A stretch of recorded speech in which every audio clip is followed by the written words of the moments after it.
ఇక కంపారిజన్స్ గురించి చెప్పాలంటే ఈ ధూప్ వర్సెస్ హోప్ లాగా పుష్పతో చాలా పోలికలు ఉన్నాయండి.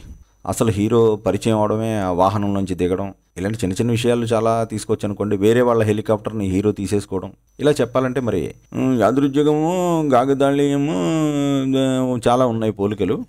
హీరో గారు కోపం, ఆ కోపం కంట్రోల్ చేసుకునే ప్రాసెస్, ఇదంతా చూస్తే మనకేదో కొంచెం సరిపోదా శనివారం టచ్ కూడా వస్తుంది. అందులోనూ ఎస్జే సూర్య కూడా ఉండడంతో ఆ ఫీలింగ్ ఇంకా ఎక్కువ వస్తుంది. ఇక రంగస్థలం కూడా గుర్తొస్తుందండి. ఎందుకంటే అక్కడ రామ్ చరణ్ చెవిటి పాత్రలో అద్భుతంగా నటించాడని పెట్టాడో, మరి ఇందులో అతని పాత్రకి నత్తి పెట్టాడు. మరి రంగస్థలం చూసి దివ్యాంగ పాత్రలో దివ్యంగా నటిస్తున్నాడు, దాన్ని ఇక్కడ కూడా వాడుకోవాలనుకున్నాడో ఏమో కానీ హీరోలకి లోపాలు ఉండడం అన్నది చాలా సినిమాల్లో చూసాం ఈ మధ్య. దాని మీద ఒక వీడియో కూడా చేసాం.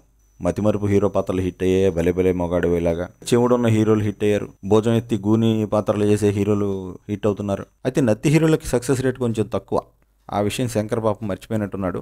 విజయ్ దేవరకొండని అడిగినా, పూరికి కాల్ చేసినా చెప్పేవారు. ఏ సినిమా అది, లైగర్.